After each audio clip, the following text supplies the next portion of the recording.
Баршаңызға сәлем. Бүгін сіздермен Наполеон тортын дайындаймыз. Ол үшін бізге ұн қажет болады. Және өте мұздап тұрған сары май қажет болады. Уксус, менде яблочный уксус, қант, бір жұмыртқа, су және шымшым тұз қажет болады. Су да өте мұздай болу керек. Ең алдымен ұнымызға сары майымызды аунатып осылай үккіштен өткіземіз.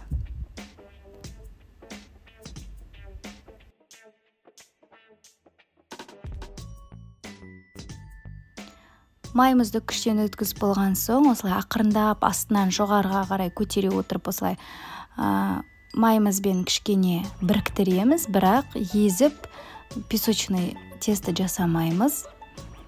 Содан кейін мұздап тұрған суымызға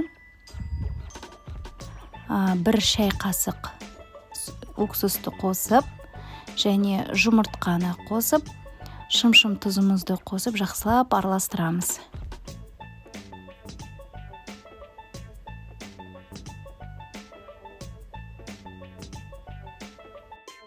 Келесі дайын болған массаны ұнымызға құйып, жақсылап қамыр илейміз. Бірақ бұл қамырды илеген кезде өте маңызды. Алдымен осылай лопаткамен илегеніңіз жөн, өйткені қолдың жылуымен барлық май еріп кетеді. Содан кейін тек соңына келгенде ғана қолмен илеп, тоңазытқышқа 20 минут шамасына салып қоямыз.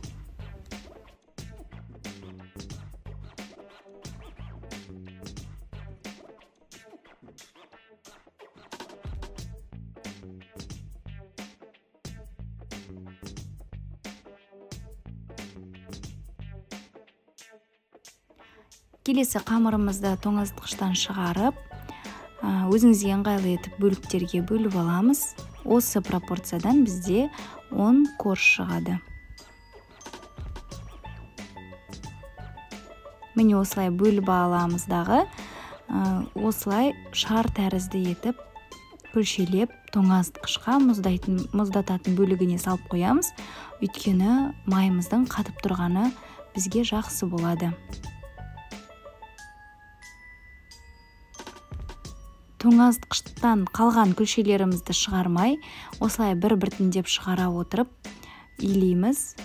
Етіп илеп алып, мен 26 диаметрмен кесіп алдым. Содан кейін осылай шанышқымен тесіктер жасап шығамыз. Осылай осындай түске боялғанша пісіреміз. Келесі кремін жасаймыз. Ең алдымен заварной крем қажет болады, яғни қайнатпалы крем. Бұл қайнатпалы кремнің рецептісі менің каналымда бар, сілтемесін қалдырамын. Және сливки қажет болады бізге. Содан кейін қант ұнтағы қажет болады. Ең алдымен сливкимізге қант ұнтағын қосып, жақсылап миксерлейміз қою болғанша. Бірақ өте маңызды, сливкиіңіз сіздің тоңазытқышта өте мұздай болып тұрғаны жақсы. Менің сливкиім кішкене жылып қалды, сол үшін осылай қою болмай қалды. Негізі сливкиді взбивать етіп болған соң, сливкиіңіз сіздің былай ағып тұрмау керек, жабысып тұру керек ыдысқа. Менікі жылы жерде тұрып қалды.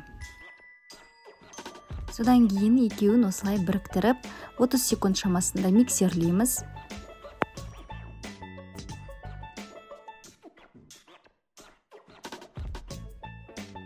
Келесі кезекте тортымызды жинауға кірісеміз.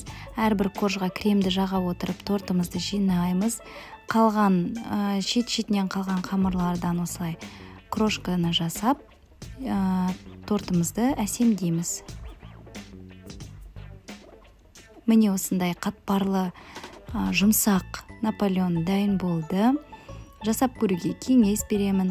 Соңына дейін қарағаныңызға рахмет. Менің рецепттеріммен жақындарыңызбен бөлісе отырыңыз.